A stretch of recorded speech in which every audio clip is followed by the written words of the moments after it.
And this meeting is being live streamed. And we'll sing Damodara together.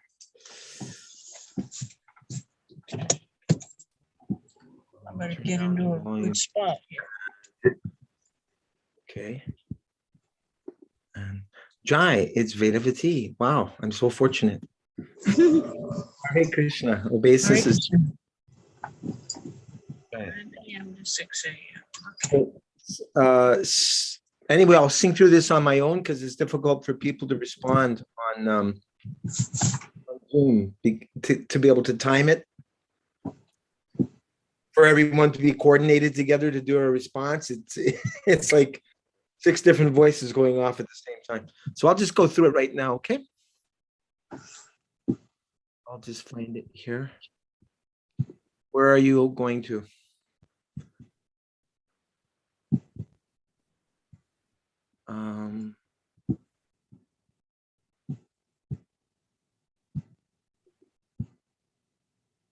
Namamishwaram.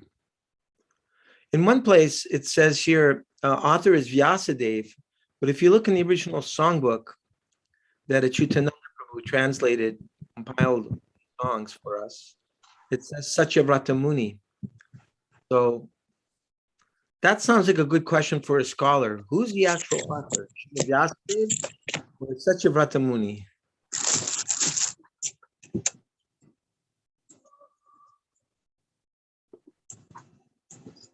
Maybe be good if you muted yourself for now so that no noise comes. Yeah, I will. Okay, we'll start now. Thank you so much for coming, Vedavati.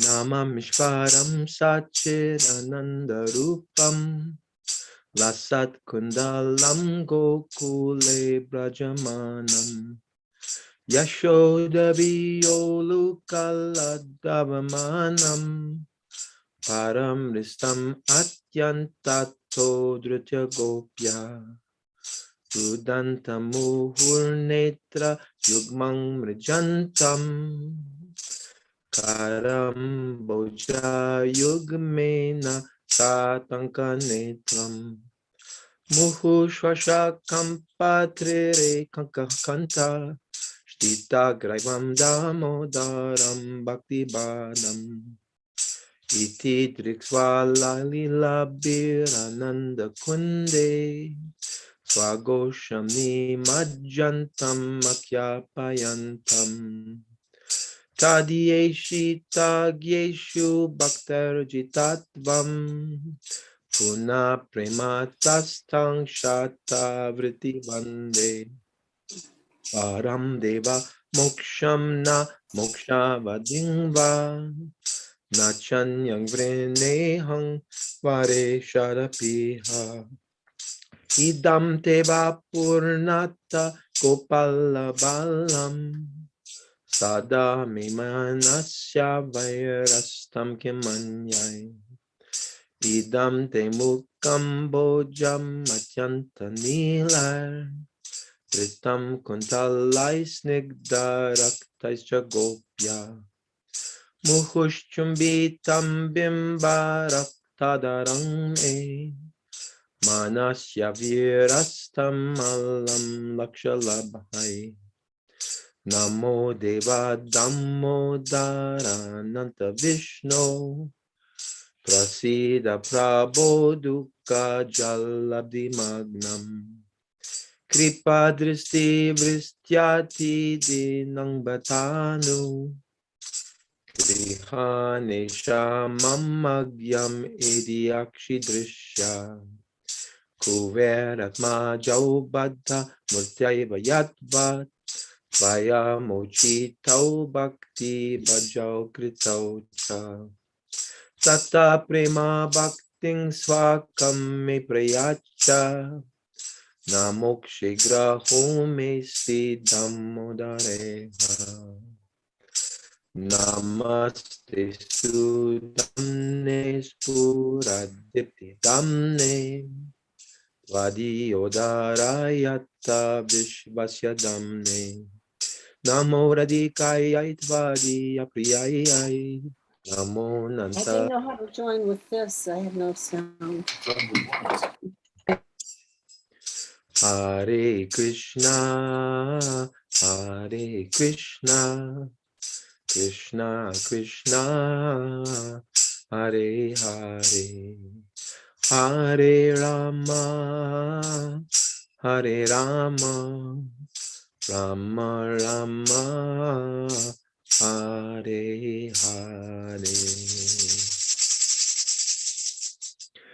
To the Supreme Lord, whose form is the embodiment of eternal existence, knowledge, and bliss, whose shark-shaped earrings are swinging to and fro, who is beautifully shining in the divine realm of Gokul, who, due to the offense of breaking the pot of yogurt that his mother was churning into butter, and then stealing the butter that was kept hanging from a swing, is quickly running from the wooden grinding mortar in fear of Mother Yashoda, but who's been caught from behind by her, who ran after him with greater speed. To that Supreme Lord, Sri Damodar, I offer my humble obeisances. Jai Krishna Chandra Prabhu.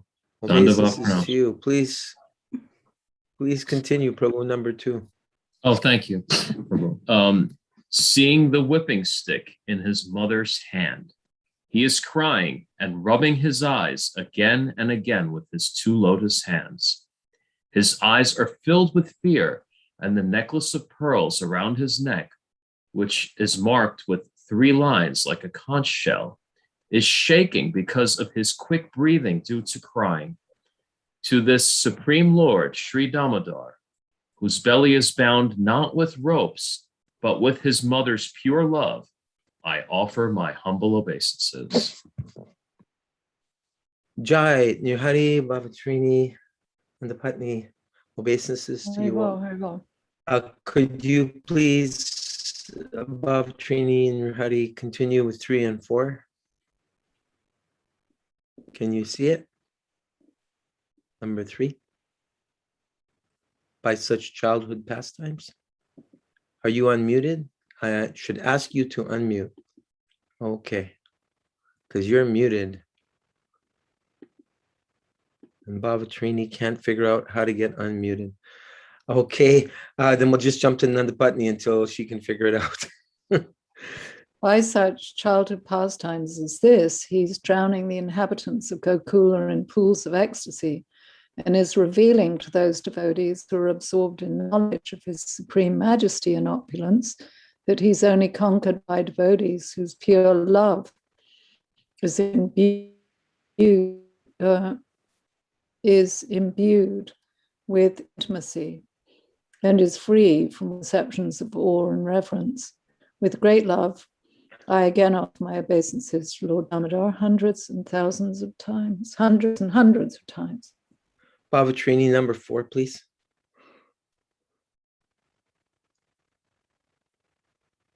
Can't hear you. I don't know what's going on. Okay, I'll read it then. O Lord, although you are able to give all kinds of benedictions, I do not pray to you for the boon of impersonal liberation, nor the highest liberation of eternal life in Vaikuntha, nor any other boon which may be obtained by executing the 9 processes of bhakti.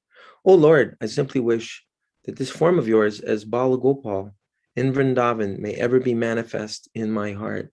For what is the use to me of any other boon besides this, Krishna Chandra? O Lord, your lotus face, which is encircled by locks of soft black hair tinged with red, is kissed again and again by Mother Yashoda, and your lips are reddish like the bimba fruit. May this beautiful vision of your lotus face be ever manifest in my heart. Thousands and thousands of other benedictions are of no use to me.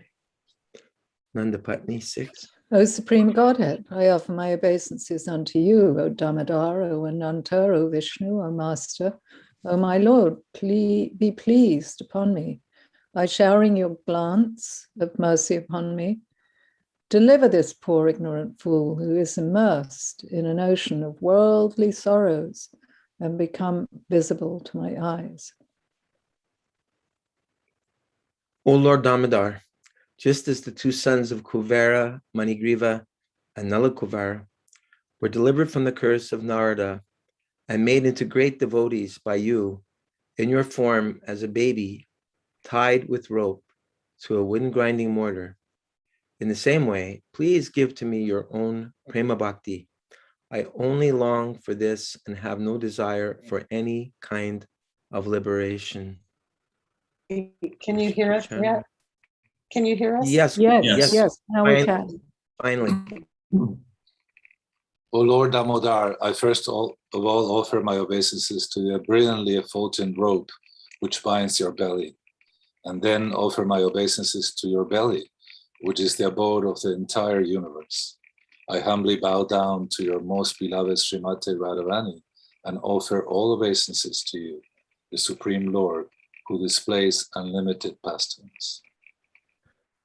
Shishi Damodarastakam Ki Jai. Ciao.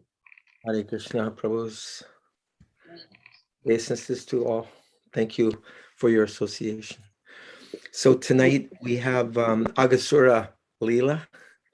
And if there's time, maybe we can get another little mini concert from,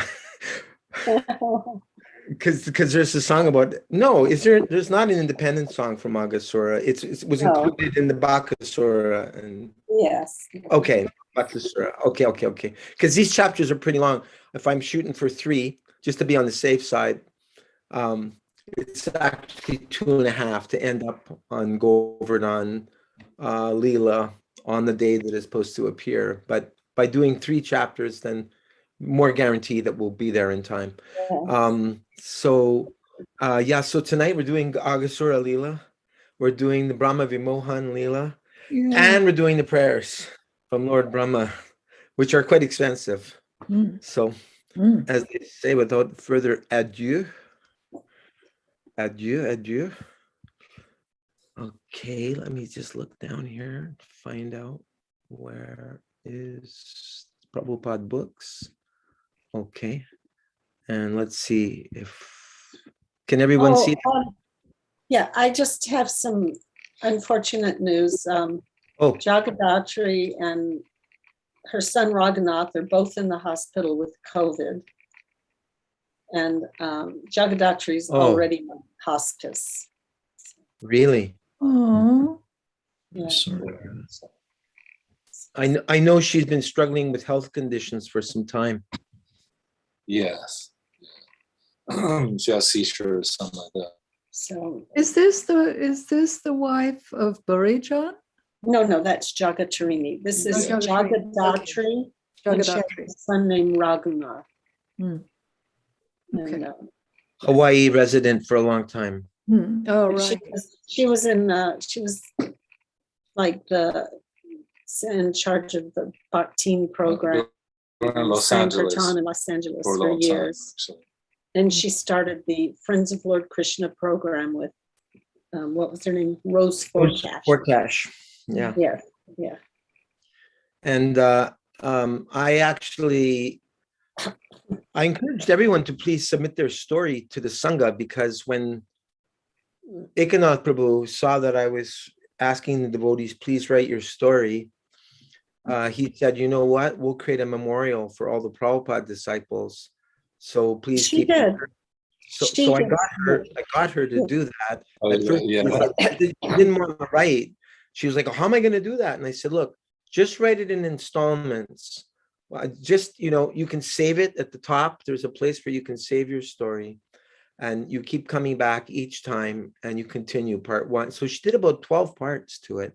That's great. Very fascinating, because she's like a Sankirtan Maharati that headed up, very much like you, Nandapatni, heading up the ladies' party all around America. And she was telling me how sometimes she'd even beat out Tripurari Swami.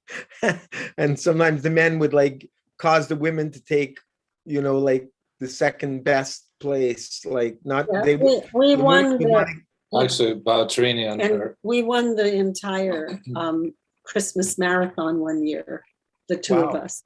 Yeah. Bhatrini and Jagannath. Yeah, we did Sankirtan together from 76 until the 90s, I guess. So you were with her in her van party and traveling all around? No, I didn't go on that party, but Okay. I was part of the Vrindavan Gurukula party. But Nice. I had children and I was supposed to be living in Vrindavan, so I always had a separate thing and I'd come join her. But at one point in Los Angeles, I was like, she was the team leader and I was like the outreach where I did the guest program that brought people to her. But Nice. I didn't want to stop our reading. We have a mission. I just wanted to let everyone know so they could give some prayers. She did not want to go to the hospital and no one will visit her because she has COVID. So she's without association and Raghunath's in the hospital too. Wow. Shruti Kirti told me Prabhupada had two mantras, Hare Krishna and don't take me to the hospital. I'm sorry. Are people allowed to visit her, or is it? No, you have to have a vaccine. You're not allowed to visit her if you're not vaccinated. And oh yeah. I mean, I don't know, whatever it was Also- controversial or not, but her sister took all vaccines, and then recently she showed up at she wanted to see us. We were in Kona's side, on her side, and showed up with a mask and told us that actually the ones who are vaccinated, they're transmitting actually they have a lot of virus in their body, and they have high content. So another devotee moved to Jagadatri's house and Who just been vaccinated. She's been vaccinated. So before that, I mean, she has so many guests, people in the house. No one was vaccinated. This person came and boom, all of a sudden Raghunath has it. She has it in a bad way. This was a vaccinated person. This was a vaccinated. Yeah. So they want us, but Bhatrini is about to have an operation. But not only that, they won't let anyone who's not related to her visit her. Wow. And she has no relatives except Raghunath here. And he's also the host. So no one can visit her. Wow. Yeah. I've heard of many scenarios like that. Really. Yeah, cruel. it's kind of sad. Yeah, you have to fly alone. Yeah, that's it. Fly alone. There's a famous verse in the Bhagavatam about it, which Pusta Krishna gave a lecture on before he flew alone. He didn't actually fly alone because his wife was there. But I mean, it's a wonderful thing to consider. Yeah. Flying alone? Nice garland. This Bhagavatam verse, because, Krishna is ultimately giving one this warning, Maybe you could look it up for us and bring it next time. You have to fly your own. The fallible soldiers of family, even if they're devotees. Of course, if they're devotees, it will help us because doing the transition of. Anyway, I feel really sorry I can't be there and chant with her. Because she tells everyone I'm her best friend forever. Wow. And she says she can say that because we're devotees. She's always been very super kind to me, like in the mood of a mother. Like she's very, very motherly, always very kind words to me, always very encouraging. Who is that? Wow. We've got Madhusudana here. Hare Krishna. Jagadatri. You remember Jagadatri? Jagadatri, yes. Raghunath's mother. Yeah. She was recently put on hospice, but now she and her son both have COVID and are in the hospital. In separate places. In two different rooms in the same hospital. Rooms, yeah. They were living together and she was on hospice and he was actually taking care of her. But it doesn't look very good for her. They don't think she's going to make it. Wow. And they won't let anyone visit her unless they're related to her. And her only relative here is her son, who's also in the hospital with COVID. Can you say that you're her caregiver? The other thing is that they force you to have vaccination. You have to have a vaccination if you go there. Oh, to go. Oh. Yeah. Any chance they get. Yeah, the bastards. Push one more. Yeah, it's getting tighter and tighter and weirder. Yeah. Anyhow. Anyway, I called her up before she went to the hospital. I didn't know she was going to the hospital, and she was having trouble talking. So I did kirtan, and she couldn't even respond. That's nice of you. Thank you. Yeah. So if I can do kirtan to a phone in the hospital, I'll try. But Robin was awaken enough to be on Facebook if anyone wants to send some encouragement and association to him. Okay. So Bhavatrini, would you like to start off reading about Aghasura, and then after that with Madhusudan Prabhu, he can continue. And let me just find the actual, I had the page. Okay, good. I see it again. And share the screen. And here we are. Good. All right. The killing of the Aghasura demon, chapter 12, Krishna book. Okay. Once the Lord desired to go early in the morning with all his cowherd boyfriends to the forest, where they were to assemble together and take lunch. As soon as he got up from bed, he blew a buffalo horn and called all his friends together. Keeping the calves before them, they started for the forest. In this way, Lord Krishna assembled thousands of his boyfriends. They were each equipped with a stick, flute, and horn, as well as a lunch bag. And each of them was taking care of thousands of calves. All the boys appeared very jolly and happy in that excursion. Each and every one of them was attentive for his personal calves. The boys were fully decorated with various kinds of golden ornaments, and out of sporting propensities, they began to pick up flowers, leaves, twigs, peacock feathers, and red clay from different places in the forest. And they began to dress themselves in different ways. While passing through the forest, one boy stole another boy's lunch package and passed it to a third. And when the boy whose lunch package was stolen came to know of it, he tried to take it back, but one threw it to another boy. This sportive playing went on amongst the boys as childhood pastimes. When Lord Krishna went ahead to a distant place in order to see some specific scenery, the boys behind him tried to run to catch up and be the first to touch him. So there was a great competition. One would say, I will go there and touch Krishna. And another one would say, oh, you cannot go. I'll touch Krishna first. Some of them played on their flutes or vibrated bugles made of buffalo horn. Some of them gladly followed the peacocks and imitated the onomatopoetic sounds of the cuckoo. While the birds were flying in the sky, the boys ran after the birds' shadows along the ground and tried to follow their exact courses. Some of them went to the monkeys and silently sat down by them, and some of them imitated the dancing of the peacocks. Some of them caught the tails of the monkeys and played with them, and when the monkeys jumped up in trees, the boys also followed. When a monkey showed its face and teeth, the boy imitated and showed his teeth to the monkey. Some of the boys played with the frogs on the bank of the Yamuna, and when out of fear the frogs jumped into the water, the boys immediately dove in after them, and they would come out of the water when they saw their own shadows and stand imitating, making caricatures and laughing. They would also go to an empty well and make loud sounds, and when the echo came back, they would call it ill names and laugh. Madhusudan Prabhu, reading 2 paragraphs each, if you please do that. Okay. As stated personally by the Supreme Personality of Godhead in the Bhagavad Gita, he's realized proportionately by transcendentalists as Brahma, Paramatma, and the Supreme Personality of Godhead. Here, in confirmation of the same statement, Lord Krishna, who awards the impersonalist Brahman realization by his bodily effulgence, also gives pleasure to the devotees as the Supreme Personality of Godhead.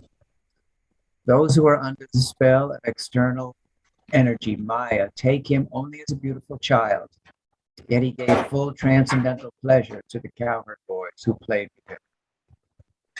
Only after accumulating heaps of pious activities, those boys were promoted to personally associate with the Supreme Personality of Godhead. Who can estimate the transcendental fortune of the residents of Vrindavan? They were personally visualizing the Supreme Personality of Godhead face to face.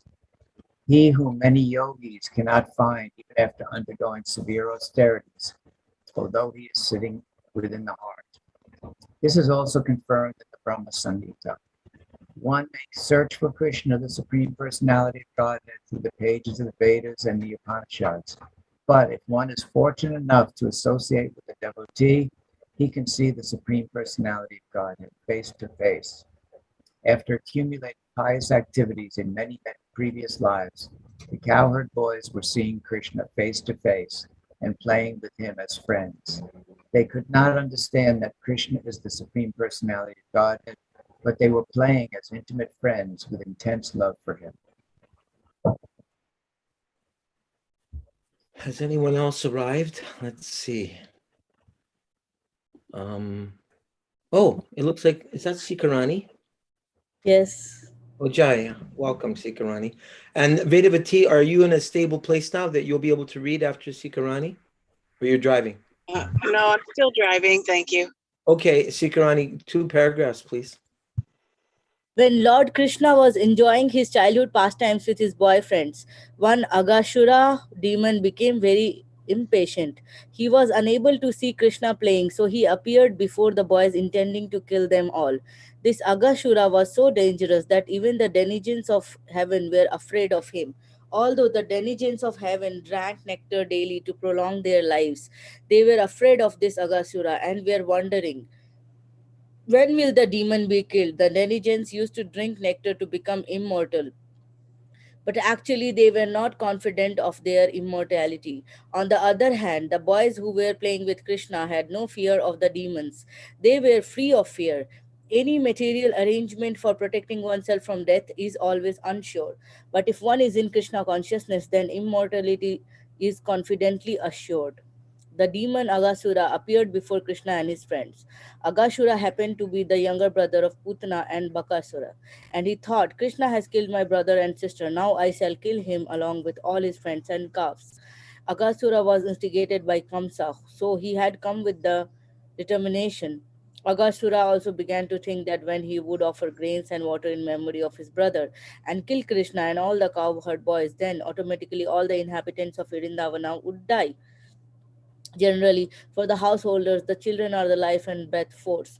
When all the children die, then naturally the parents also die on account of strong affection for them.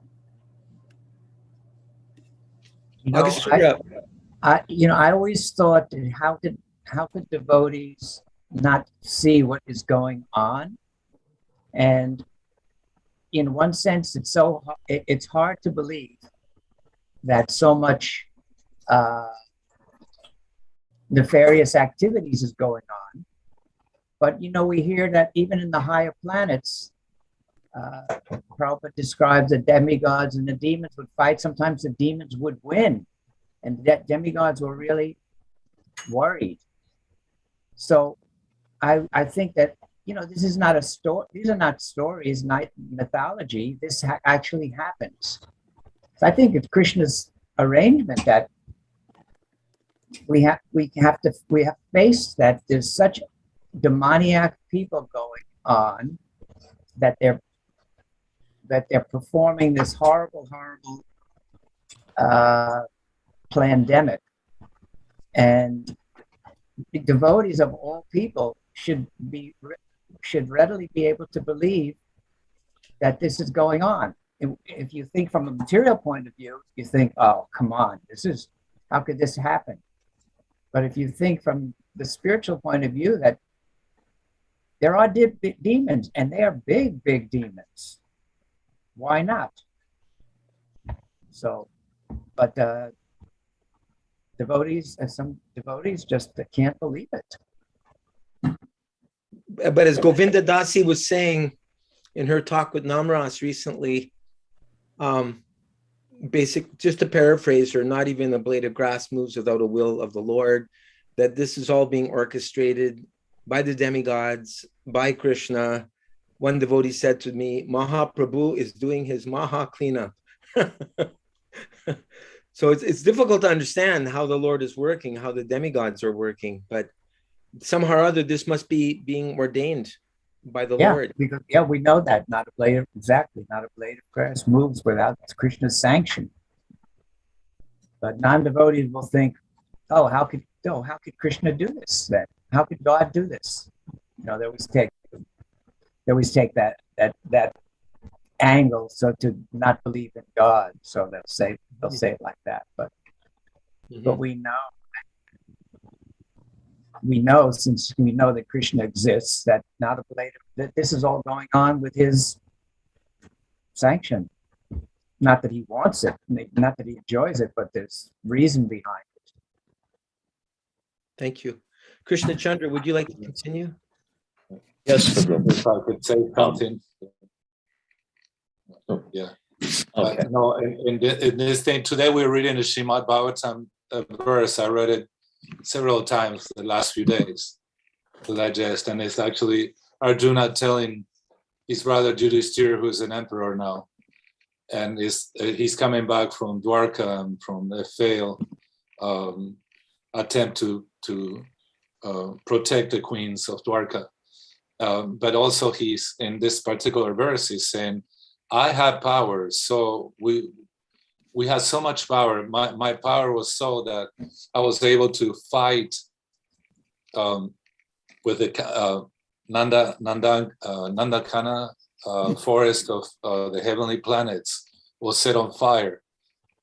Indra came out with his demigods and associates to defend it. And so Arjuna fought them and defeated them. And in that conflagration, the Maya Danava, the demon, was about to be killed. He took shelter of Arjuna, even though Krishna's will and the fire was about to get him. So in that purpose, Prabhupada says, so then Arjuna, the demon, takes shelter of Arjuna, the devotee, and Krishna is very pleased by that. And so the demon is obliged to offer something in exchange. So Prabhupada said the demons, they are creators of wonderful things. They can create wonderful things, but they're always end up disturbing the society in general. And so all these things, so Prabhupada said, like nowadays, scientists are the demons of the day, are the scientists who are creating these wonderful things like not wonderful that nice, but the awesome things that like an atomic weapon that destroys and perturbs society so bad, has everybody in panic. But in another passage, when we see about Sisupal, it's like Narada Muni is asked by Yudhishthira Maharaj why it looks like you have partiality towards the demons. Why? I mean, he's insulting you. He's such a big demon, and you kill him, and his soul enters your body. I mean, so easily attains liberation. And so I said there seems to be a certain partiality, but it's not. And so Prabhupada explains that actually, that when different modes of nature are prominent, different entities take precedent or dominate. So in the mode of passion, demons are grown. Mode of ignorance, rakshasas appear. So that's the tragedy of the times, But and then creating something is actually given by material nature, and so they think themselves, and we can find, you trace it all back to some laboratory or to somebody financed this or planned this and that. But we have to remember that super soul is within, and they follow a certain plan. So it's hard, but we've been confronted. It's just like Bhagavatam now. And what I like about this fantastic age is Kali Yuga, it's just a golden opportunity that comes so rarely, that we can attain the supreme supreme goal is given to us. That is so important that actually Vrindavan Das Thakur says that in the future, the Bhagavatam will tell about this Kali Yuga. And I'm sure that Prabhupada about is going Lord to be in it, about Chaitanya. Lord Chaitanya, in very much in detail. Lord Chaitanya is associates everything. All these pastimes will be included in the future Bhagavatam. And so we're living in extraordinary times. And I know it's difficult for some people it's easy to get confused. But These are excellent comments. I just wanted to bring it to but we everyone's need to attention. go back to reading. That if we we're want on a to mission. finish, if we want to be at the Govardhan Lila pastime when that evening comes up, we have 3 chapters to read right now. So but what I'm doing is I'm taking notes whenever something important comes up. And so what you just spoke, Hari Prabhu, is excellent. It's pure nectar. And what Madhusudan Prabhu said is also excellent and pure nectar. But I think if we want to do that, if we want to comment anytime we're inspired, then I think we should forget about trying to be at the Govardhan Puja pastime. Let's go on. Let's go on now. We'll be quiet. Okay. Okay. Thank you very much. Yeah, we got at least 2.5 chapters to cover to be on schedule. So was it your turn, Krishna Chandra? Whose turn? Yes. I lost track. You called upon me. Thank you. Sorry, Krishna. Aghasura, thus deciding to kill all the inhabitants of Vrindavan, expanded himself by the yogi siddhi called Mahima. The demons are generally expert in achieving almost all kinds of mystic powers. In the yoga system, by the perfection called Mahima Siddhi, one can expand himself as he desires. The demon Aghasura expanded himself up to 8 miles and assumed the shape of a very fat serpent. Having attained this wonderful body, he stretched his mouth open just like a mountain cave. Desiring to swallow all the boys at once, including Krishna and Balaram, he sat on the path. The demon, in the shape of a big fat serpent, expanded his lips from land to sky. His lower lip was touching the ground, and his upper lip was touching the clouds. His jaws appeared like a big mountain cave without limitation, and his teeth appeared just like mountain summits. His tongue appeared to be a broad traffic way, and he was breathing just like a hurricane. The fire of his eyes was blazing. At first, the boys thought that the demon was a statue, but after examining it, they saw it was more like a big serpent lying down in the road and widening his mouth. The boys began to talk amongst themselves. This figure appears to be a great animal, and he is sitting in such a posture just to swallow us all. Just see, is it not a big snake that has widened his mouth to eat all of us? Vedavati, it looks like you're home. Is that right? Yes, I'm Vedavati? home Yeah, would you like to do the next 2 paragraphs, please? now. Okay. I better take off the glasses. Can you make them bigger for me? Gee, that's really big already. Oh, I can't see it yet. There we are. Okay, and then it's One of and then them. yes, go ahead. Okay. One of them said, yes, what you say is true. This animal's upper lip appears to be just like the sunshine, and its lower lip is just like the reflection of red sunshine on the ground. Dear friends, just look to the right and left-hand side of the mouth of the animal. Its mouth appears to be like a big mountain cave, and its height cannot be estimated. The chin is also raised, just like a mountain summit. That long highway appears to be its tongue, and inside the mouth it is as dark as in a mountain cave. The hot wind that is blowing like a hurricane is his breathing, and the fishy bad smell coming out from his mouth is the smell of his intestines. Then they further consulted amongst themselves. If we all at one time entered into the mouth of this great serpent, how could it possibly swallow all of us? And even if it were to swallow all of us at once, it could not swallow Krishna. Krishna will immediately kill him, as he did Bakasura. Talking in this way, all the boys looked at the beautiful lotus-like face of Krishna, and they began to clap and smile. And so they marched forward and entered the mouth of the gigantic serpent. Hari and Bhavtrini.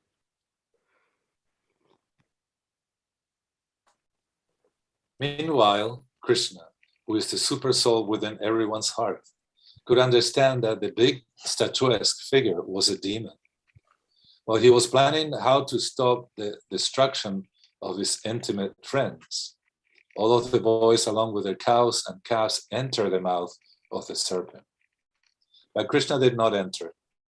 The demon was awaiting Krishna's entrance, and he was thinking, everyone has entered except Krishna, who has killed my brother and sisters. Krishna is the assurance of safety to everyone. But when he saw that his friends were already out of his hands and were lying within the belly of a great serpent, he became momentarily aggrieved. He was also struck with wonder how the external energy works so wonderfully. He then began to consider how the demon should be killed and how he could save the boys and calves. Although there was no factual concern on Krishna's part, he was thinking like that. Finally, after some deliberation, he also entered the mouth of the demon. When Krishna entered, all the demigods who had gathered to see the fun and who were hiding within the clouds began to express their feelings with words, "Alas, alas." At the same time, all the friends of Aghasura, especially Kamsa, who were all accustomed to eating flesh and blood, began to express their jubilation, understanding that Krishna had also entered the mouth of the demon. While the demon was trying to smash Krishna and his companions, Krishna heard the demigods crying, "Alas, alas!" And he immediately began to expand himself within the throat of the demon. Although he had a gigantic body, the demon choked by the expanding of Krishna. His big eyes moved violently and he quickly suffocated. His life air could not come out from any source, and ultimately it burst out of a hole in the upper part of his skull. Thus his life air passed off. After the demon dropped dead, Krishna, with his transcendental glance alone, brought all the boys and calves back to consciousness and came with them out of the mouth of the demon. While Krishna was within the mouth of Aghasura, the demon's spirit soul came out like a dazzling light, illuminating all directions, and waited in the sky. As soon as Krishna with his calves and friends came out of the mouth of the demon, that glittering effulgent light immediately merged into the body of Krishna within the vision of all the demigods. The demigods became overwhelmed with joy and began to shower flowers on the Supreme Personality of Godhead, Krishna, and thus they worshipped him. The denizens of heaven began to dance in jubilation, and the denizens in the Gandharva Loka began to offer various kinds of prayers. Drummers began to beat drums in jubilation, and the Brahmins began to recite Vedic hymns, and all the devotees of the Lord began to chant the words, Jai, Jai, all glories to the Supreme Personality of Godhead. Madhusudan Prabhu. Madhusudan. Okay, just unmuted. When Lord Brahma heard those auspicious vibrations, which sounded throughout the higher planetary system, he immediately came down to see what had happened. He saw that the demon was killed, and he was struck with wonder at the uncommon glorious pastimes of the personality of God. The gigantic mouth of the demon remained in an open position for many days and gradually dried up. It remained a spot of pleasure pastimes for all the character boys. The killing of Aghasura took place when Krishna and all his boyfriends were under 5 years old. Children under 5 years old are called Kaumara. After 5 years, up to the 10th year, they're called Pauganda. And after the 10th year, up to the 15th year, they're called Kaishora. After the 15th year, boys are called youths. So for 1 year, there was no discussion of the incident of the Aghasura Lila in the village of Braja. But when they attained their 6th year, They informed their parents of the incident with great wonder. The reason for this will be clear in the next chapter. Next paragraph, please. For Sri Krishna, the Supreme Personality of Godhead, who is far greater than such demigods as Lord Brahma, it is not at all difficult to award one the opportunity of merging with his eternal body. This he awarded to Aghasura. Aghasura was certainly the most sinful living entity, and it is not possible for the sinful to merge into the existence of the absolute truth. But in this particular case, because Krishna entered into Aghasura's body, the demon became fully cleansed of all sinful reaction. Persons constantly thinking of the eternal form of the Lord in the shape of a deity or in the shape of a mental form are awarded the transcendental goal of entering into the kingdom of God and associating with the Supreme Personality of Godhead. So we can just imagine the elevated position of someone like Aghasura, whose body the Supreme Personality of Godhead Krishna personally entered. Great sages, meditators, and devotees constantly keep the form of the Lord within their heart, or they see the deity form of the Lord in the temples. In that way, they become liberated from all material contamination, and at the end of the body, enter into the kingdom of God. This perfection is possible simply by keeping the form of the Lord within the mind. But in the case of Aghasura, the Supreme Personality of God had personally entered. Aghasura's position was therefore greater than the ordinary devotees or the greatest yogis. Shikarani? Yeah. Maharaja Parikshit from there, right? Yep. Maharaja Parikshit, who was engaged in hearing the transcendental pastimes of Lord Krishna, who saved the life of Maharaja Parikshit while he was in the womb of his mother, became more and more interested to hear about him, and thus he questioned the sage Sukadeva Goswami, who was reciting Srimad Bhagavatam before the king. King Parikshit was a bit astonished to understand that the killing of the Aghasura demon was not discussed for 1 year, until after the boys attained the Poganda age. Maharaj Parikshit was very inquisitive to learn this, for he was sure that such an incident was due to the working of Krishna's different energies. Generally, the Kshatriyas or the administrative class are always busy with their political affairs, and they have very little chance to hear about the transcendental pastimes of Lord Krishna. But while Parikshit Maharaj was hearing these transcendental pastimes, he considered himself to be very fortunate because he was hearing from Sukadeva Goswami, the greatest authority on the Srimad Bhagavatam. Thus, being requested by Maharaj Parikshit, Sukadeva Goswami continued to speak about the transcendental pastimes of Lord Krishna in the matter of his form, quality, fame, and paraphernalia. Thus ends the Bhakti Vedanta purport of the 12th chapter of Krishna, the killing of the Aghasura demon. Jai. Jai. On to our next chapter here. Nanda Patni, can you please begin it? I don't know why it's okay. There it is. The stealing of the boys and cows by Brahma, chapter 13. Sukadeva Goswami was very much encouraged when Maharaj Pariksit asked him why the cowherd boys did not discuss the death of Aghasura until 1 year had passed. He explained thus: "My dear king, you're making the subject matter of the transcendental pastimes of Krishna fresher by your inquisitiveness. It's said that it's the nature of a devotee to constantly apply his mind, energy, word, ears, etc., in hearing and chanting about Krishna. This is called Krishna consciousness, and for one who is wrapped in hearing and chanting Krishna, the subject matter never becomes hackneyed or old. That is the significance of transcendental subject matter in contrast to material subject matter. Material subject matter becomes stale, and one cannot hear a certain subject for a long time. He wants change.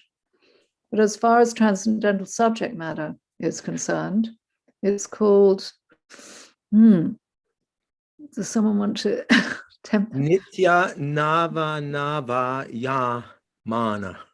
Nitya Okay. Nava Nava Yamana. Yay. This means that one can go on chanting and hearing about the Lord and never feel tired but will remain fresh and eager to hear more and more. Jai. Jivan Mukta Prabhu, Hare Krishna. Welcome. Hare Krishna. It is the duty. It is the duty of the spiritual master to disclose all confidential subject matter to the inquisitive and sincere disciple. Thus, Shukadeva Goswami began to explain why the killing of Aghasura was not discussed until 1 year had passed. Shukadeva Goswami told the king, "Now hear of this secret with attention. After saving his friends from the mouth of Aghasura and after killing the demon, Lord Krishna brought his friends to the bank of the Jamuna and addressed them as follows. My dear friends, just see how this spot is very nice for taking lunch and playing on the soft, sandy Jamuna bank. You can see how the lotus flowers in the water are beautifully blown and how they distribute their flavor all around. The chirping of the birds along with cooing of the peacocks, surrounded by the whispering of the leaves in the trees, combine and present sound vibrations that echo one another. And this just enriches the beautiful scenery created by the trees here. Let us have our lunch in this spot because it is already late and we are feeling hungry. Let the calves remain near us and let them drink water from the Yamuna. While we engage in our lunch taking, the calves may engage in eating the soft grasses that are in this spot." One more paragraph. On hearing this proposal from Krishna, all the boys became very glad and said, "Certainly, let us all sit down here to take our lunch." They then let loose the calves to eat the soft grass. Sitting down on the ground and keeping Krishna in the center, they began to open their different boxes brought from home. Lord Shri Krishna was seated in the center of the circle, and all the boys kept their faces toward him. They ate and constantly enjoyed seeing the face of the Lord face to face. Krishna appeared to be the whorl of a lotus flower, and the boys surrounding him appeared to be its different petals. The boys collected flowers, leaves of flowers, and barks of trees and placed them under their different boxes.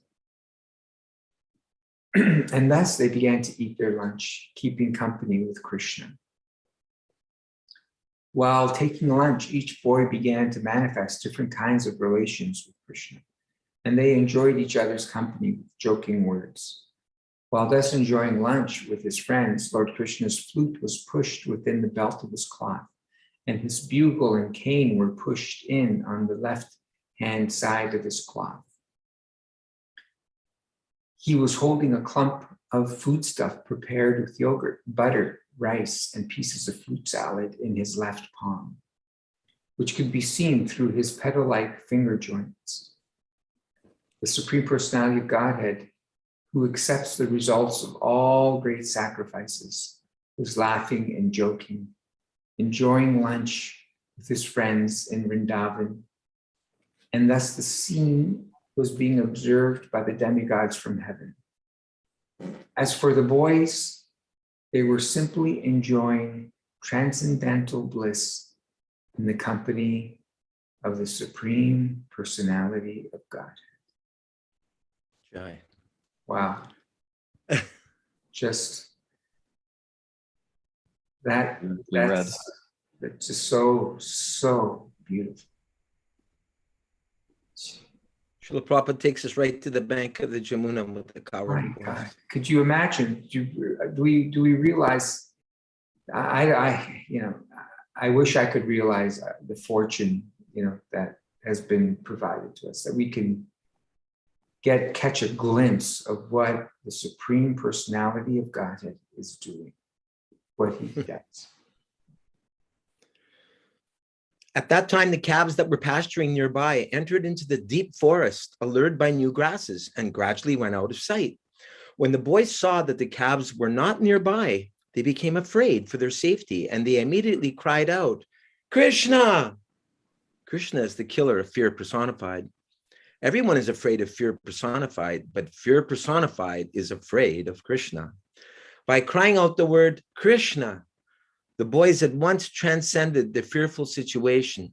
Out of his great affection, Krishna did not want his friends to give up their pleasing lunch engagement and go searching for the calves. He therefore said, "My dear friends, you need not interrupt your lunch. Go on enjoying. I am going personally where the calves are." Thus, Lord Krishna immediately started to search out the calves in the caves and bushes. He searched in the mountain holes and in the forests, but nowhere could he find them. At the time when Aghasura was killed and the demigods were looking on the incident with great surprise, Brahma, who was born out of the lotus flower growing out of the navel of Vishnu, also came to see. He was surprised how a little boy like Krishna could act so wonderfully. Although he was informed that the little coward boy was the Supreme Personality of Godhead, he wanted to see more glorified pastimes of the Lord. And thus he stole all the calves and coward boys and took them to a different place. Lord Krishna, therefore, in spite of searching for the calves, could not find them. And he even lost his boyfriends on the bank of the Yamuna, where they had been taking their lunch. In the form of a coward boy, Lord Krishna was very little in comparison to Brahma, but because he is the Supreme Personality of Godhead, he could immediately understand that all the calves and boys had been stolen by Brahma. Krishna thought, Brahma has taken away all the boys and calves. How can I alone return to Vrindavan? The mothers will be aggrieved. Krishna Chandra. Therefore, in order to satisfy the mothers of his friends, as well as to convince Brahma of the supremacy of the personality of Godhead, he immediately expanded himself as the cowherd boys and calves. In the Vedas, it is said that the Supreme Personality of Godhead expands himself in so many living entities by his energy. Therefore, it was not very difficult for him to expand himself again into so many boys and calves.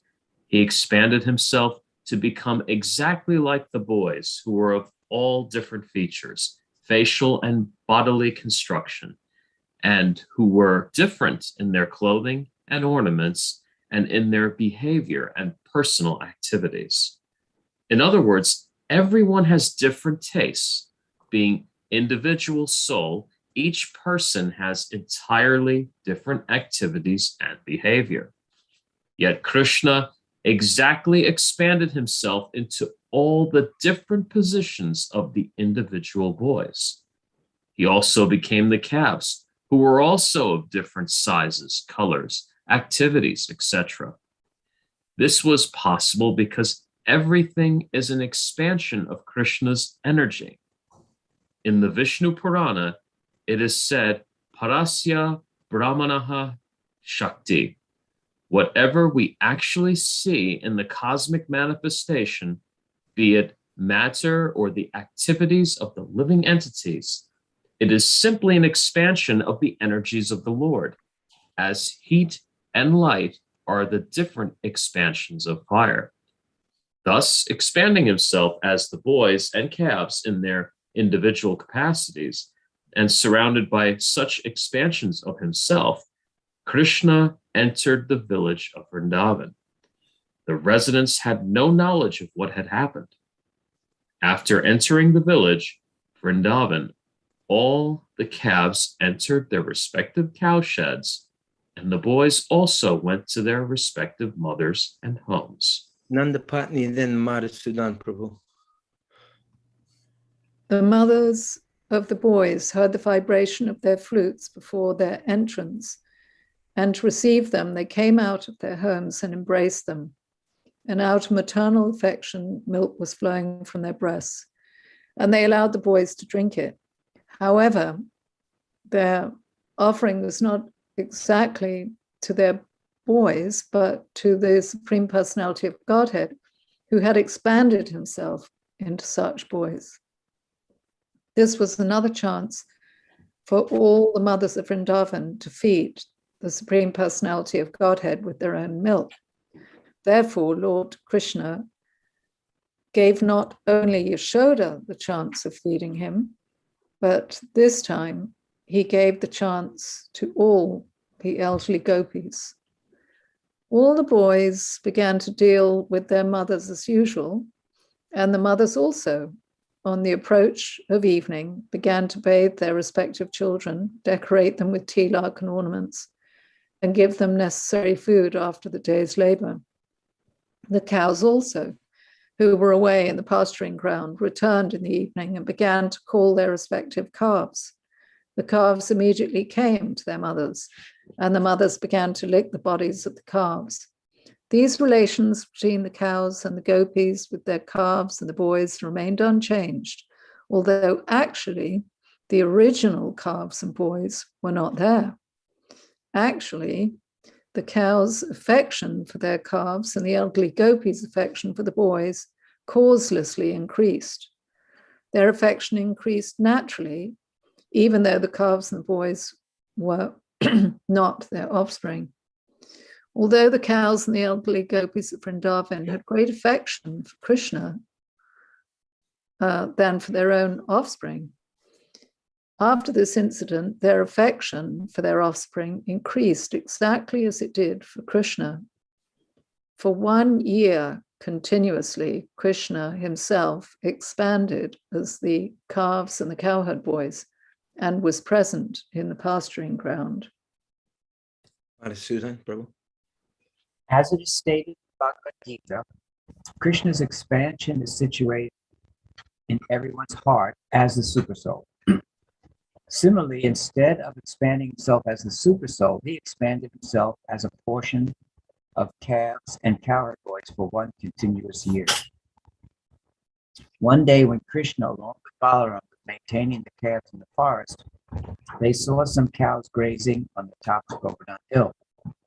The cows could see down into the valley where the calves were being taken care of by the boys. Suddenly, on sighting their calves, the cows began to run towards them. They leaped downhill, joined front and rear legs. The cows were so melted with affection for their calves that they did not care about the rough path from the top of Govardhan Hill down to the pasturing ground. They began to approach the calves with their milk bags full of milk, and they raised their tails upwards. When they were coming down the hill, their milk bags were pouring milk on the ground out of intense maternal affection for the calves, although they were not their own calves. These cows had their own calves, and the calves that were grazing beneath Govardhan Hill were larger.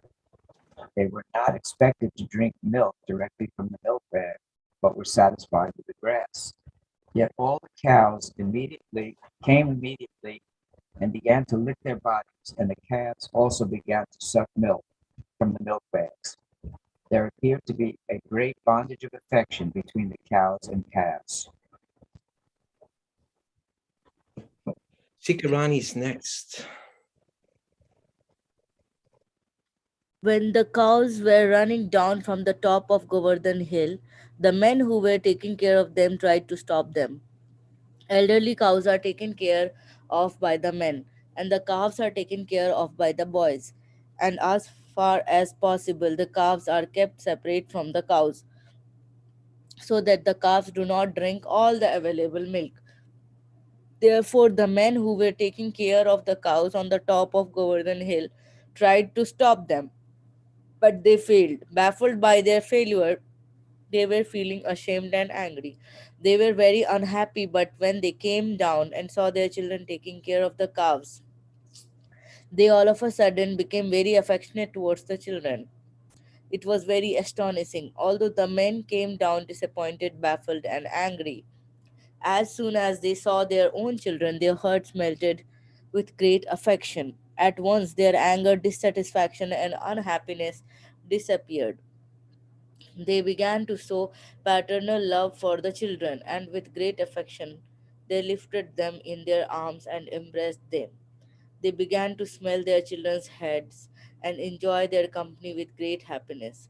After embracing their children, the men again took the cows back to the top of Govardhan Hill. Along the way, they began to think of their children, and affectionate tears fell from their eyes. When Banram saw this extraordinary exchange of affection between the cows and their calves, and between the fathers and their children, when neither the calves nor the children needed so much care, he began to wonder why this extraordinary thing happened. He was astonished to see all the residents of Vrindavana so affectionate for their own children, exactly as they had been for Krishna. Similarly, the cows had grown affectionate for their calves as much as for Krishna. Balram therefore concluded that the extraordinary show of affection was something mystical, either performed by the demigods or by some powerful man. Otherwise, how could this wonderful change take place? He concluded that this mystical change must have been caused by Krishna, whom Balram considered his worshipable personality of Godhead. He thought it was arranged by Krishna, and even I could not check its mystic power. Thus, Balram understood that all those boys and calves were only expressions of Krishna. Okay, so I'm just looking here. There's 1, 2, 3, 4, 5, 6, 7, 8, 9, 10, 11 verses to the end of this chapter. Fortunately, we went a half a chapter further last session, so that we could, if we finish these 11 paragraphs, then we'll be up to the mark. But I'm just wondering, because we also want to leave some time for discussion. So what should we do? Anyone have any suggestions? You're the master. Can you hear us? Yes, I hear you. No, I'm Okay. the servant. But right now you have to take that position, Prabhu. Oh no. Right. I'm more of a consensus kind of person. We have a vote here. I just thought there were, there's always interesting points that come up that, it's nice to kind of highlight them. Yeah, I've got about 5 or 6 saved already. I'm writing them down as I go. I'll just make a couple of quick ones. Okay, all right, go ahead. I just thought it was really interesting that, in modern society, what to speak of breastfeeding kids at all, to think of breastfeeding someone at 5 years old, which was what the boys were at, right? The cowherd boys and Krishna were 5 years old. And the parents some were a little younger. Yeah. But yeah, I was thinking of the same thing. But they were breastfeeding them at 4 to 5 years old, whatever. I mean, I know with our children, when my wife was feeding them, our kids and they were 2 years old, people would look so like we were aliens. Like, what are you doing? You're still feeding the baby. It's 2 years old and you're still feeding it. What to speak of like 4 years old or 5? It'd be something that would be considered indecent. Weird. Completely indecent. Yeah. The other thing I want to mention was that the cowherd men separated the calves from the cows so that the calves didn't drink all the milk. So that's something that's done these days as well, but not with so much, compassion, and it's not as natural, the way they separate them. No, it is very different. They separate the cows from the calves when they're a day old. They put them in, because I know this from Big Island Dairy, the Big Island Dairy that closed, and anyhow, okay. The cows are separated. The cows are separated immediately, almost after birth. In this case, if you know anything about cows, I remember being in the chateau in France, and they had cows, and I asked this devotee who was in charge, "Why you don't let the calves drink everything?" He said, "No, we can't do that. They would like to do that, but they could get sick, even die from drinking the entire bag of milk." So what's the conclusion on that? Well, on this, you see that Krishna, what's illustrating is that there was something extraordinary happening. Even Balaram couldn't check it, and then finally figured out that it's Krishna's mystic power. But that the older calves, the men were angry. Do you remember what we just read? The men were angry because the cows ran away and they wanted to catch him before they get together with the cows, and then they lose most of the milk. But when they saw these cows and the affection of the mothers, there was something mystical. They all became, of course, it's Krishna himself. So in this year too, by other commentaries, I think by Vishwanath Chakravarti Thakur, is that this year was when Krishna, all the gopis became betrothed to the boys in the village. Those boys were Krishna himself. So again, there is no, even though it says Parakiya Ras, where the gopis have a different husband, that husband actually was betrothed. It was Krishna himself. Mm-hmm. I'd just like to respond to Jivan Mukta for a sec regarding nursing little children. At one point, I was going through all of Prabhupada's letters. I think I only went up to 1970, 71. And, I have two sons also, so I was concerned for them. And I came across an interesting instruction. Prabhupada said, if you nurse a boy, breastfeed a boy up to 5 years of age, then he'll have a much less sexual desire when he's older, if he's breastfed by his mother up till 5 years of age. And I thought, wow, like that's completely unknown in our society. That's discouraged. So that just struck me when I was going through the letters. Prabhupada. I remember that in ISKCON. I actually saw that in ISKCON. I remember Ravindra Swarup's son, Sudamani, breastfed him until he was 5. I mean, insofar as they were allowed to kind of run up to the mother and, on almost like on a casual basis up until the age of 5. And I remember that in Vancouver also. Yeah, amazingly. Another point that I thought Jivan Mukta would appreciate, because Pragosh Prabhu is a mutual friend of ours, is I remember when Pragosh came to our Toronto temple in the 80s to head up some book distribution. He was giving a Bhagavatam class, and he was comparing going on book distribution to, when the coward boys were like clapping their hands and, let's go into the mouth of this big cave and, we're completely confident because, Krishna is with us, no harm can befall us. And so he was saying in the same mood, a Sankirtan devotee goes out each day on Sankirtan with the idea of, well, let's see what Krishna is going to do today in the mood of the coward boys. I thought that was a really cool analogy that he gave, that going on Sankirtan, it's like walking into the mouth of Aghasura. You don't know what's going to come up. That's a great analogy. Yeah. I never forgot it. That's from the 1980s. That's still stuck with me. Yeah. Also, what's striking in this is how Aghasura is considered superior to regular devotees. Mm-hmm. Why did it say? Because Krishna enters him, purifies him. Uh-huh. And so he attains a pretty high position.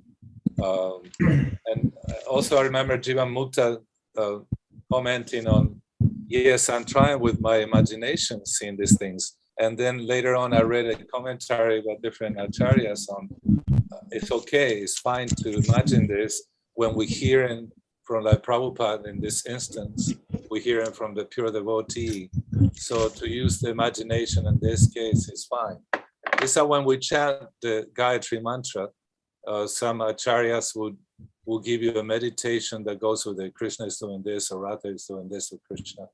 Nothing intimate or crazy, but I just said, and you have to recourse to the imagination. But it's okay because ultimately the goal will be that Krishna will appear to us. Who knows the Aghasura song? With all of my kids, I know it by heart. I could sing it right now. I know it by heart. Yeah, do. You missed it. You missed it last. I'll try to follow you. My guitars are up there. name is Aghasura. I'm fat and long. I think that's Jamini's song. Jamini's. Yamini's That's Yamini's song. Yeah, that's Yamini's. Yeah, that's Yamini's. They also wrote Nirhari and. Oh, did you? Okay, what's yours? But Mike? Rini, You missed it last time. You missed it last why. time. You Oh, sang it okay. with your guitars. I wanted to ask Madhusudana a question. I want to hear Jivamuta. No, it's okay. Oh yeah, we Actually, want to Bhavat- hear the song. Yeah, okay, go ahead, Jiva Mukta. You know what, Bhavat, Yamini, is it Yamini? Yeah. Yes. Like she has one song that really brings me to tears. It's the one that, which is, oh boy, it's about Krishna leaving for where's Krishna? He's leaving for Vrindavan or something. I forget the song. I just had it in my mind. Where is Krishna now? Yeah. Yeah. So such beautiful songs. Anyway, let's go on. It was Sing it. Mangalananda's wife. She passed away a couple years back. Yes. Yeah. We've got Nitya Lila. She's come all the way from Pakistan to join us. From Jai, Toronto. Are we done reading? Haribol, Are we done reading? Lila Mataji. Yeah, I wanted to ask Madhusudan Prabhu, do you remember when the Krishna book was released? Nanda Patni told the story some weeks back of how she was just a 16-year-old schoolgirl and her friends brought her to a hall where George Harrison was personally presenting Prabhupada with the Krishna book. That was her first time she saw Prabhupada. So I was wondering if you remember when the Krishna book came out, because there must have been a lot of excitement. Yeah, no, I don't remember anything significant really at this point. Veda remember- That was 1970, I think it was released. Yes, 70. 1970, yeah. Yeah, I had a couple of questions. One of them was, it talked about making butter from yogurt. And I heard that from Dr. Shiv Kumar when I was in Udupi, that this is an excellent way of making butter. But I have no experience of, you take yogurt and you churn it and then you strain it. And, Well, you know I how tried it a couple of weeks ago, and and I took the cream off of the yogurt. So you don't get very much. So I wonder if you're supposed to just do all of the yogurt. Has anyone else ever made it from yogurt. from yogurt? Anyway, We make it from regular It was a cream. little sour. But it goes to buttermilk, doesn't it? It goes Yeah. to buttermilk. Chach. Yeah, and then Chach, it gets beaten to butter. No, the buttermilk's what you have after you churn the yogurt. Yes. Yeah, that's what Buttermilk is what's left over. So the Yeah. butter that I made, I make butter a lot because we have so much milk from the cow. And lately I just put it in a food processor. But when I tried the yogurt, it wasn't a very nice flavor. And for some reason, the buttermilk's not very nice when I make it. I don't know what I'm doing wrong. But it depends on the yogurt and what starter and if it's acidic or not. No, I'm talking about, I make butter from cream mostly. Yeah. And I it made- comes out real good. Yeah. But yeah, Dinabando, talking to Dinabando Prabhu, our god brother, he was saying, no, all the butter is actually churned from yogurt. Yeah, because. But you know how yogurt, I mean, those who've been in India, taste the yogurt is not acidic, it's not so acidic. And it's kind of on the sweet side. Because it's probably from grass-fed cows instead of grain-fed cows. No, I'm not Not sure. in No, I India. think it's just some India, yeah, there's hardly any grass. for it. but nowadays, yeah, they bring grass, they bring green cuttings and like that. They love leaves. That we cut the mango tree leaves here when they grow, and the cows loved it. And They like there's other bananas. plants. Bananas, they eat the whole They tree. like I mean, pumpkin. yes, They like watermelon. right. Papayas and like that. Mine's like noni. And they like noni. I don't know if you heard about this They fruit. call it yeah. pink Because fruit. okay, so right here, and we are in an area that the wind brings the seeds. So we got here tree and here different parts of trees, and Those are superfood cows if they're eating noni. and they, I know, and they They like also- them when they're really ripe. You know, they're in the ground and they're They also super eat soft. little And, tiny coconuts that are the size of like Yeah, the like wind that. the wind knocks the coconuts when they're not fully grown. They're about, But they're really acorn. spoiled. They just, half the time when you go to feed them something, they're not interested. I found it interesting that Aghasura was offering grains and water, it said, in honor of his demoniac brother Kamsa. And I was thinking, that almost appears to be a kind of piety that a demon is making. But who would he be making that offering to? To Lord Shiva? I mean, these are so unusual. Look, also this passage I'd forgotten is where actually Kansa is able to watch what's going on. Did you remember what we're just reading now? Oh yeah. They're all cheering when they saw Krishna enter the mouth. That's it. Yeah, Kamsa could how see. it says that Kansa could see the scenery. I don't remember reading this. Mhm. But Kamsa wasn't Aghasura's brother. His brother was Bakasura, and then his his sister was Putana. But well, Jarasandha was a Vishnu worshiper, and he gathering all these kings to offer and sacrifice. So wow. So well, even up to that point, bad association could cause that fall and down. the Vira gorilla was one of Ramachandra's monkey soldiers. Wow. But due to bad association with Bhamasura, he became a demon. Uh-huh. That's a lesson. Go ahead, Jivan. In Italian, putana means prostitute. Italian, putana. Yeah. Putana. What's the matter, you putana? I read that it's a type of witch. Right, and the story of Radharani's birth, right? Yes. Yeah. Well, there's two ways. I mean, like Krishna, we read he's born to Vasudeva and Devaki, but actually the original Krishna is Nanda. He's the son of Nanda Maharaj and Mother Yashoda. And as we advance in literature, like coming to Chaitanya Charitamrita, in that one, probably always, even by Kaviraj Goswami, is mentioned that Krishna is the son of Nanda Maharaj. But so in the same way, the appearance of Radharani, there's a story about being the daughters of the it's the Himalayan mountains and the Vinda mountains. So the Himalayan mountains are the parents of, they're the parents of Parvati.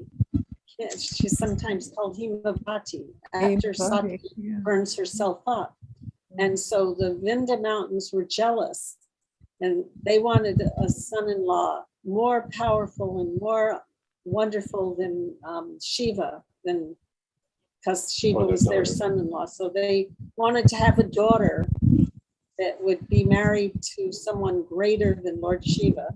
So they actually had Radharani and Chandravali. And Kamsa heard that when Krishna appeared, his 8 Shaktis would also come. So he wanted them for himself. So he sent Putana to kidnap all the young girls born at that time, baby girls. So she kidnapped Radharani and Chandravali, and she was as Putana flying, and so Hima, the mountain Vinda, started doing mantras. He couldn't kill her, but he shook her, and she dropped the baby, and Radharani landed in Raval in a pond in a 1,000-petaled golden lotus flower, and Vrishabhanu found her. That's really interesting. Do you know I'm not doubting that this isn't true. I'm just wondering what shastra is that? It's from the, is it one today they were saying it's It's a similar name to Gopal Champu. Oh, Champu. Ananda Vrindavan Champu? Yes, yes, Okay. Yeah, from Ananda Vrindavan Champu. yes. Now the stories, the stories occur. Both Radharani and Chandravali were being stolen by Putana? Yes, but they landed in different places. Wow. So depends on what creation. But it's Then you not have like the that story where every- Hanuman is bringing, Govardhan is bringing, in this case, I mean, how she appears that way, being transported by Putana and then dropped on the spot. It seems to be sometimes we get stories that Maya Jashoda, for example, sometimes she's depicted as golden and at times the same color as Krishna. Mm-hmm. And so Actually, some she's- acharyas comment, Even when she's blue, though, she's a fair complexion blue. yeah. Because Anyhow, the yeah. acharyas describe that is due to there are different creations. So when they manifest again, there's a little Okay. variations to the pastimes. I want to ask Nitya Lila, do you have any questions about anything you heard tonight, Nitya Lila? Or comments? We haven't heard anything from you at all. Yeah, I was trying to relate the all pastimes in Vrindavana, and I was trying to know the subject matter we are discussing these days, because I'm missing so many classes. Yeah, That's we're why. going through the Damodar Lila. We're going through all the pastimes of Damodar Lila. Up till I think a few days after Govardhan Puja. What pastime? Does anybody know what pastime the Damodar Lila ends on? Does anyone know that? What day? No, which pastime? What do you mean ends? It goes from full moon to full moon. I Okay. can't remember the particular pastime. It's a little bit after Govardhan Puja, I think. Just a little after that. Oh, you mean in terms of the parikram? During that 1 month period, so many pastimes took place. The first Yeah. pastime is Mother Yashoda churning the butter. What's the last pastime? I don't know. Because Tridandi Maharaj mentioned that Aghasura was killed during that time. That there were so I don't really have clarity on that. So I'm just presenting that to all of you. Yeah. Good question. I have to do more research on that. Vedavati, do you have any thoughts? Any inspiration? All I know is that day is actually an amazing day in Vrindavan. They bring the altars become like something not of this world, and lights and decorations and like that. And everybody does the last day, and everybody goes to all the different temples to pay respects to the deities. It goes on all morning into late evening with performances and like that. But I never I can't remember where a particular pastime. Veda Bhatti might know. Were you saying something, Veda Bhatti? Well, he asked me if I was thinking of any, and the thing is, Jivan Mukha was starting to sing a song, and he never got to sing it. Yeah. It's okay. No, I don't. I'm not a great singer. My kids, I used to sing with my kids in the car because it was such a wonderful song. These kids' songs are just so beautiful. They are. So can you sing the Aghasura song for us? Oh, no, please. Please. We're under pressure now, Jivan Mukta.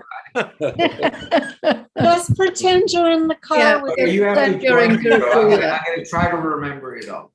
Okay. My name is Aghasura. I'm fat and blonde. My lip is in the sky. My jaw is on the ground. My wide open mouth is just like a cave. Soon it will be Krishna's grave. From my eyes, fire glows. From my mouth, hot wind blows. Now I am waiting to swallow you. Please come in here, boy of blue. I used to sing. I it was just a wonderful time with my kids, homeschooling my kids, and we would sing these songs, and it was just beautiful. That's excellent. Yeah. Even on that tape. The tape was that by Mangalananda or the LA? No, that's Yamini.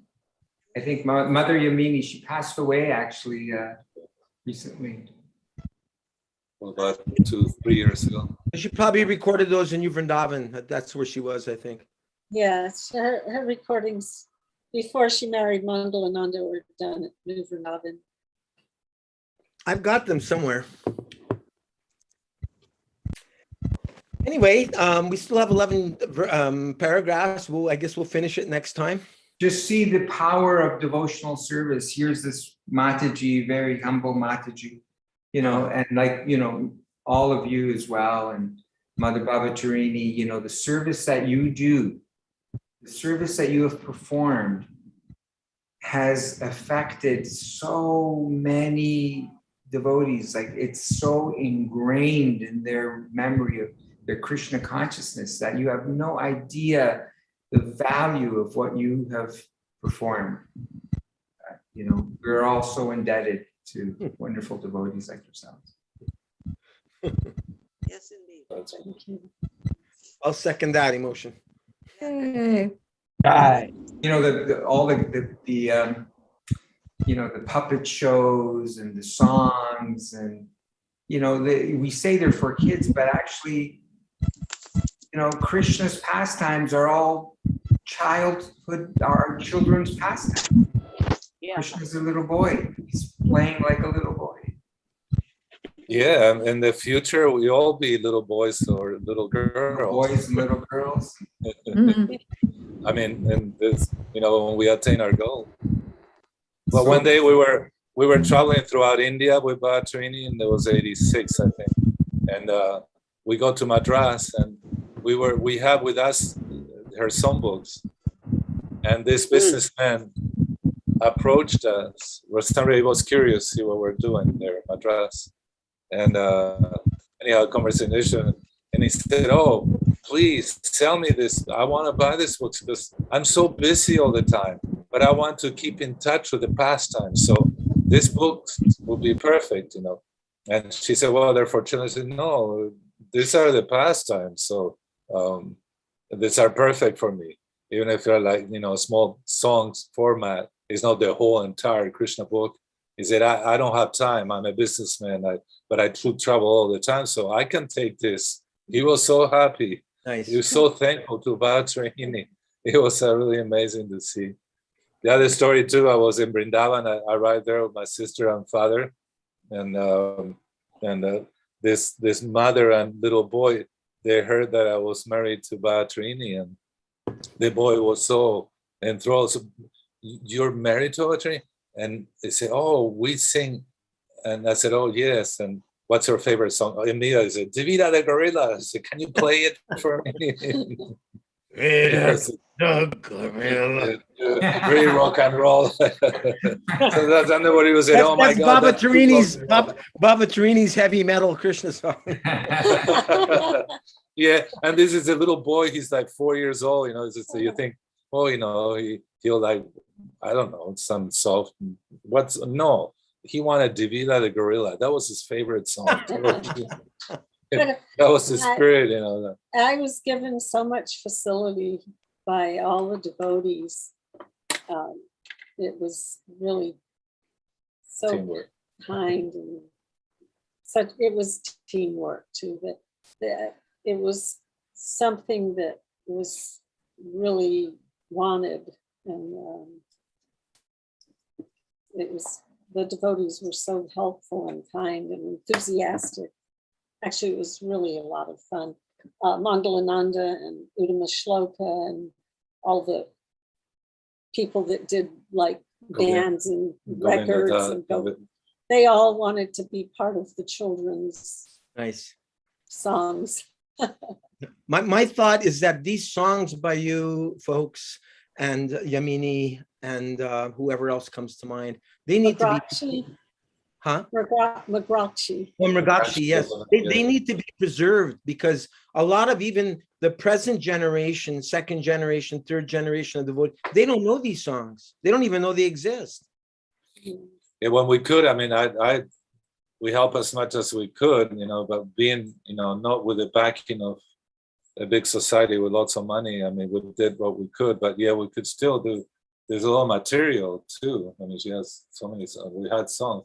There's a lot of material that could be, and as technology changes a little bit, it'll be great to compile. That's part of our history. I mean, we're a cultural movement, aren't we? And so song music is just integral part of being a devotee. So yeah, we need that new generation. There is some actually came forward. One girl in Yashoda's group. She's from England. She's very young, but she's I help you immediately. Help to bring these things. Record them and to put them actually out into. We have problems that put them in iCloud or YouTube and like that. But it'll be nice to maybe, like you said, to preserve them. Maybe dedicate a channel, but how to run it, how to coordinate it. We need some help. I mean, all of us. Your idea is great. I think it's a historical thing that we should have all the artists or like that. Maybe a site for them. Maybe there's a Facebook site. Rati Manjari runs it. She's from Vimohana, and she's got one. First I hear. Kids for Krishna or something like that. There's Mrigakshi's got her own Facebook. Oh, nice. Yeah. Well, yeah. What else did I want to say? I forget. Nitya Lila's asking what's preferred while chanting mantra: meditation or pastimes or actual meaning of the mantra? Listening. Just hear. That's all. Just hear. Actually, we can't really chant. We can't really. The sounds that we make, it's like a baby trying to talk. Actually, ultimately, it says that the mantra will manifest in our tongues. But so all we can do is just be ready. But like Prabhu here saying, yes, listening to it. We chant many times with Prabhupada's tape recording with the group of devotees, that famous tape. We have that. We just put it on a loop. It's about an hour, and actually, Jadavacharya Prabhu, our godbrother, he has a channel on YouTube, and he has put the visuals and like that. But there's Prabhupada chanting, so about an hour and a half, an hour and 20 minutes, which would be about the time to chant 16 rounds, what it takes to chant 16 rounds. It can be listening to Prabhupada and chanting.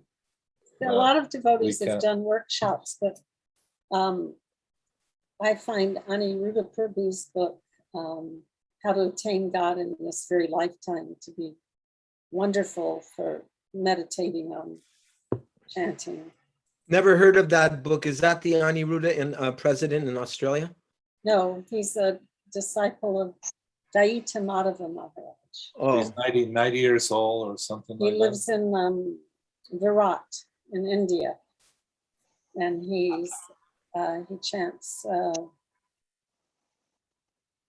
Sometimes he chants a lot. 3 hours. Yeah. Anyway, he's a very wonderful devotee, and he gives a lot of helpful instructions. But the main thing is to pray to your guru and the Vaishnavas and the holy name, and to serve the holy name when you're chanting. You can't do it by your own endeavor.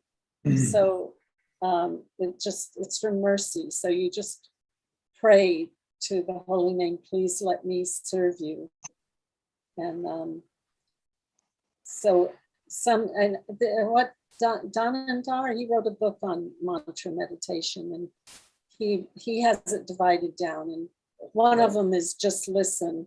And I remember when I was in 76, Satsvarup was in Dallas. I was in Dallas, and we were trying to do the chanting where you don't think of anything, you don't meditate on anything, you don't, you just try to hear the sounds. And sometimes I would look at the Maha Mantra written on the temple, and I find that a little dry, but it's okay to imagine Krishna and his pastimes according to bona fide descriptions, but all the methods are very helpful, but it's really comes down to mercy. I've heard that, I believe Srila Prabhupada stated somewhere that as our chanting becomes more and more pure and intense, that these pastimes are revealed to us through the chanting. Yes. We don't make an extraneous endeavor, it comes. Exactly. Yes. But then we just heard, that's very important. I was just hearing, I can't remember, it's from Achyutananda was saying in some of the classes I've been attending, that it's okay, that it will come, and you don't artificially, you don't want to, and we were listening to Don't Be a Goopy. Narayan Maharaj was saying, don't pretend you're a certain devotee in Krishna's pastimes. Or, don't be a goopy. But at this point, Krishna is not revealing himself to us. We're not seeing the pastimes, but on the authority of the gurus and the Guru Varga and the Shastras, we can take what we've heard and imagine Krishna and imagine what we read in Krishna book, or recall that, or Chaitanya Charitamrita. So the imagination's okay, but to concoct something, as long as it's based on Guru, Sadhu, and Shastra. But just the truth. But sometimes just hearing is very important. But if you're doing a lot of rounds, sometimes you just have to employ different methods to get them done. It doesn't matter. But right now we're in this stage of clearing this necessary. I mean, yes, we're at that stage. But it's Nam. Nam is not different than Krishna. So that benefit of hearing or just trying to chant that name is good. I mean, we're starting to associate. And the association is all the different things that we do in devotional service, like hearing, chanting, performing some activity. Potent too. Yeah, that will be like. No matter how you chant it, it's always the holy name. Everything's in the holy name. But we had to come to realize it. So there are steps. And at the same time, just to show our sincerity, really, like we can't the two really, fingers, right? Yeah, the with Mother Yashoda, the endeavor and the mercy has to be there. So our endeavor, our part, that has to be sincerity. The sincerity that we want to associate and render service. At this stage, we don't have a spiritual body by which we can render service to Radha Krishna. Or Lord Chaitanya Mahaprabhu. But we follow what's said for us by the acharyas, that they have attained results. So chanting and hearing, the very first steps, and that will naturally, with our sincerity, will bear fruit. But patience is a big Vaishnava virtue, and it's not just we'll attain that right away. Be Krishna conscious, and we can. It's not impossible, but the majority of the body we have to would be tested. Right now, we just it's 11 o'clock. Oh my God, I got to finish this rounds. I got to do this. I have to do that, and instead of I'm serving now. I don't have enough tongues to sing. I don't have enough ears to hear. That's when Nam manifests. Wow, very powerful. It's a very big difference. But so, and we can go to that. There is no hard and fast rule to chant the holy name. We can do it at any place, any circumstance. So, but to sit down and chant a certain amount of rounds, minimum 16, and then Akoyananda Maharaj asked this to Prabhupada in Mayapur. Srila Prabhupada, is there some scripture, any place where it says how many rounds we have to chant? Prabhupada said, no, you have to, what is there is just you sit up, you set a certain amount of rounds and you count, you keep track. Even Lord Chaitanya did that. He had a knotted belt, that he kept track. He chanted with his hands, with his fingers, but he kept count. When Baninath Rai, which was the youngest of all the Rai, the family, and Gopinath Patanayaka was be held in prison to be killed. Actually, he was on the Changa. The Changa is this platform that they raise and they put swords underneath it. Then they throw you off. And then at a certain time, when execution comes, you've been thrown onto them. The rest of the family was arrested, and Baninath Rai was the youngest. And Lord Chaitanya wanted to know, well, what is Baninath doing? He said, oh, he's just, he's undisturbed. He's just sits there and he chants, he chants loudly all the time. And when he finished a certain amount of rounds, 1,000 names, he puts a mark in his body. And Lord Chaitanya was so pleased, was smiling that, he's like that. I mean, it's not, we can compare ourselves to this, but we learned so many early days of Sankirtan movement, our movement, we were arrested all the time, especially in Buenos Aires. And I don't know, it was difficult. Going out in the street, you never know. I mean, you could get attacked by the communists or by thugs. We had the police chasing us, and we had the communists chasing us, and like that. And every 2 days we end up. We knew every single police station in Buenos Aires, because we as we move along, the merchants would get so upset. We had about 200 people right there outside the store. We go on, 4 of us, we stay in one place and start chanting, and we were such curiosity that people would come in hordes, and so police will come, and the merchants had us arrested, and I was the face, because Hanuman was a foreigner, and we didn't want him to leave. That was our link to Prabhupada, and we're just new, and so I was the one going to. But one time they arrested us all, and I remember Hanuman said, "Don't worry, Hanuman was really, really amazing. He was put in jails with. Actually, all Latin America is very controlled by the Catholic Church Inc. They have political power. So when Hanuman started, we were a threat to Catholics. Actually, the movement had been, or was a threat to them.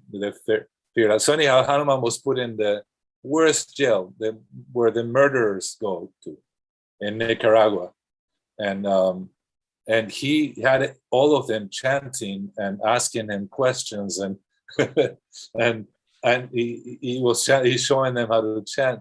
So 2 days after he was released, 2 days later, there was a huge earthquake, and all those men in that jail where they were all killed. He went from there to Colombia. He was coming down into South America, opening. After but in that jail where he was, he got them all to chant. He had them all chanting, and they were all murderers. So news were spreading. The Catholic Church was spreading the news. So when he got to Colombia, the bishop of Colombia he found out later, he sent, he kicked him out of the country. Wow. Literally just kicked him out. And also, so here we are in Buenos Aires. Yeah.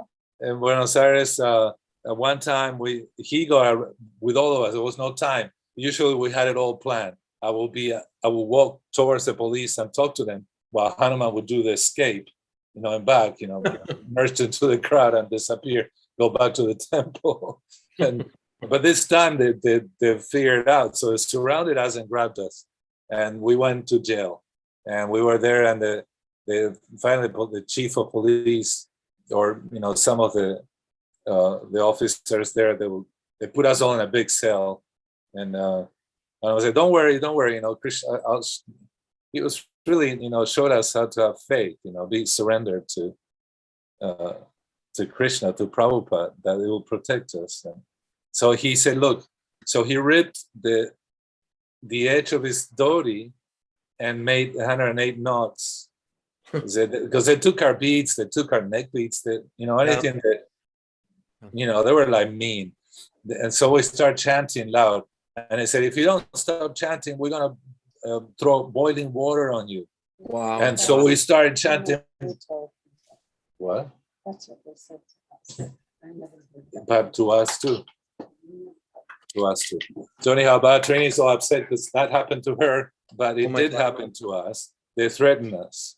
They threatened us that we're going to pour something on us, some hot water. Anyhow, we start chanting loudly the Nishinga prayers. In her case too, they did that. And I've been thrown in jail 4 or 5 times doing Sankirtan, and the same. I mean, it didn't threaten boiling hot water or whatever, but they take your neck beads away, they take your japa beads away. When we chanted, I was with Jivan Mukta will know, I was with Krishna Das, Lakshminath. They had a paddy wagon waiting for us. They said, we couldn't stay in one place because there was a record store that we used to like to chant beside, but they thought it was bad for their business. So the police said, we cannot stay in one spot. We have to be moving. So we kept moving, but still they had the paddy wagon and they ushered us in and drove us down to the cop shop. And I said, let's just keep chanting. So we kept chanting in the back of the paddy wagon. And as soon as we came into the police station, Namaste, Narashe. And all the police people were looking like, what's going on? And then talking about Krishna's will, because every time that I got arrested, I ended up talking to the chief of police. Right. And they wanted to know, what are you about? We thought we were like, very strange, crazy. We thought it was, the police thought we were like hippies and, revolutionaries and, this social disturbance. And then when they started to find out more about the philosophy, so it was great. It was like Krishna was putting us everywhere to bring the holy name. But that's a point, like she was asking about japa. But actually, the most important thing is Harinam Sankirtan, congregational chanting. Yeah. So that's the most potent, and that's what's recommended for the sage. So we're getting to do a little bit of it online, but it's really difficult these days to fulfill that. Yeah. But you can do it at any place, anytime. Yeah. Because there are living entities. Yeah, we have 2 people, so we can do Sankirtan. Yeah. But even if you're alone, you can do it. I mean, there's so many living entities all around you. Yeah. And they all benefit.